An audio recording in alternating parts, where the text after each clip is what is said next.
What's going on, guys? Indy here with Ultimate Tool Reviews, and I've got a kind of more important side of things here to show you for a tool. Not so much, to say cool new tool, but this is actually going to be a more important tool to have with you in your truck or car.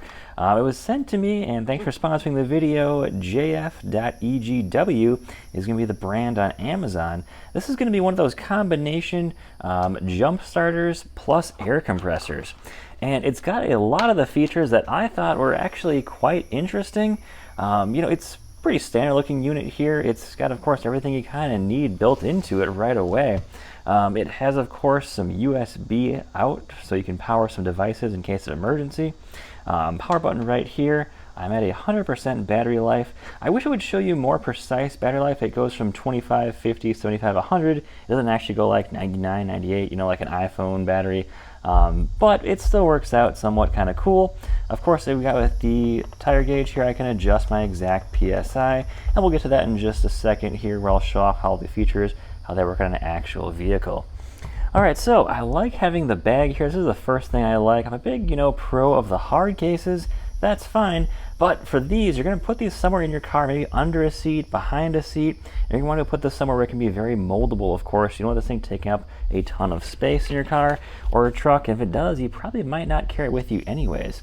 So we got the jumper cables here. They seem like okay quality, they're plastic, but they have some, decent springs, all copper on here, and it's got a different size prongs here, so you can't really mess it up when you go to put it in here. Because of course, with these battery powered jumpers, you don't want to cross the leads on here. You could definitely do some damage to yourself. You'll definitely damage the unit itself, and you don't ever want to damage your car battery as well too. So make sure that you are putting these in the right way, and you don't short these out. You don't touch these leads together. Of course, that's very dangerous to do. All right, so other feature of this thing, what I really think is neat, is of course it's got a battery inside, so you can plug it into the wall, charge it up. That's what I did. It says about 6 hours. It came to a full charge for me and stopped charging in about 2, so that was pretty nice. But here's what's cool, is it also includes a car charger. And I think, hey, why would I charge this in my car? Well, let's say that you're out camping or something, your battery dies, and you have to jump your vehicle with this. Maybe you now drain the battery down. You can then recharge it using the battery alternator and battery to recharge this, just in case you might have another issue again, or if you need to use the USB backups. I think this is actually a pretty cool thing that they include this. That's actually pretty neat. I'm sure this will take a bit longer to charge up than this, so be aware of that. We also have an additional hose in here, which is awesome. So of course you can utilize this. You want to have a little bit longer hose and a little bit better extension here, with also, of course, some of the usual tips and things here to better fill up whatever you need to fill up, which is nice. So overall, this thing has got a ton of features. I feel like it's got all the features you really need, not necessarily want. I'm sure there's other cool features on here to have, but it's smaller than my DeWalt compressor that I had before. I did a review on that thing. It's not like it's super light. It's definitely got some beef to it. It's definitely got some batteries in there, but I would carry this thing more than I'd carry my DeWalt compressor. So let's try out the compressor. I've got a flat go-kart tire I want to fill up. Let's see how well that does first. All right, so we got the tire here, basically totally flat right now. Just want to fill this thing back up. It's basically like a large lawnmower size tire here. So I've got it set to, actually, let's see here, set to 15 PSI.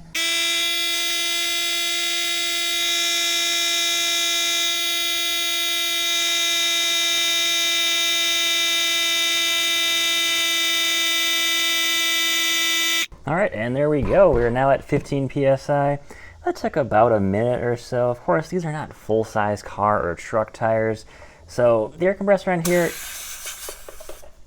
it'll definitely get the job done, but it's definitely not going to be the fastest one that I've tried. Of course not. And let's see if I burned any of the battery here. Probably not too much compressing that little tire up here. I would assume if we do any of the larger tires, like maybe a SUV tire, it might take a couple minutes here. Let's go try out a SUV tire, see how far along it takes me to raise it, maybe up about 5 PSI.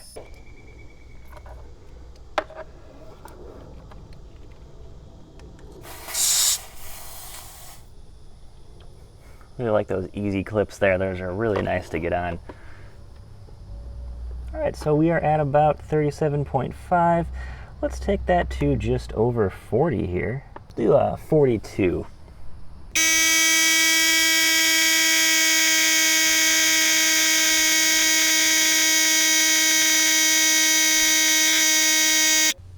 All right, there we go. That seems actually pretty quick.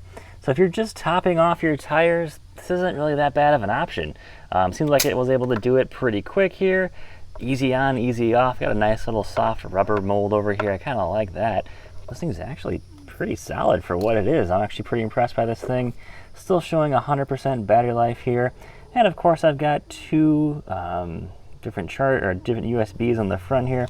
Also, a lot of air compressors, you know, when you buy, if you're about like the DeWalt ones, the Milwaukee ones, in the manuals they all say, you know, you need to have these things off for as long as you run them. So you run it for 2 minutes, make sure to keep it off for about 2 minutes before you run it again, because they do get very hot. Same thing with this one. Over temperature control protects the unit from overheating during inflation. That's really nice to have, because these little motors in here do wear out really, really quick if you overheat them. So this thing has of course, a built-in temperature control, which is really nice to see. So let's check this thing out if we gotta jump a car. All right, so we're under the hood of a vehicle now, and I'm actually not gonna jump this car. This car is working totally fine, battery's good, so I don't wanna actually jump it. This is my wife's Chevy Equinox. Now the battery right here is gonna be buried under this control module. It's 2 bolts to take out. I've done it before, it's not a big deal, but a lot of vehicles, they actually have additional jump points on here. So right under here is gonna be my positive terminal.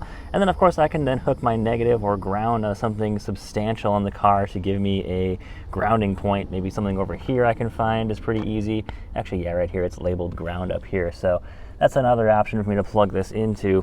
Also, I forgot to mention that this does have some LED lights on it. So in case you are jumping your vehicle at night, all you gotta do is hold down the power button and it turns on some nice lights. So then I can then see what I'm doing over here. It's actually a decent amount of light here. It's not the best, but it's something there, which is pretty nice. So according to the instructions, and before you jump a vehicle, make sure you watch a YouTube video and you understand how it works. Read the directions on these, definitely. It can be dangerous, of course, to your battery-powered jumper and your vehicle if you don't do it correctly. All right, so make sure the power on the unit is at least 50% or more. I am at 100%, so I am all set there. And then step 2, we're going to plug the cables into the unit's jump port on the left. So this is going to be the jump cables here, and the jump port is going to be right here. So I can plug those cables in. Now, of course, they are different shapes, so it is going to be hard to mess that up, which is great. You don't want to plug those in backwards by mistake. All right, so step 3 is going to be then clip the clamps onto the battery terminals. Now, I have seen people do this on accident, is clip the battery terminals onto the wrong terminals. It's always red to red and then black to black. Don't do those the wrong way. You will do thousands of dollars of damage to your car. Definitely, you'll fry computers in the car. You can blow the battery up. You can do a lot of bad things. So make sure you have red to red and black to black. That's very key. All right, so the next step here, we're going to start the car. So I would assume that we have to leave this here, you know, for a couple of seconds, of course. I don't think it's instant. But then please wait more than 1 minute between multiple starts. I always say, like, you know, at least wait 60 seconds while you're jumping the car before you try to start the car.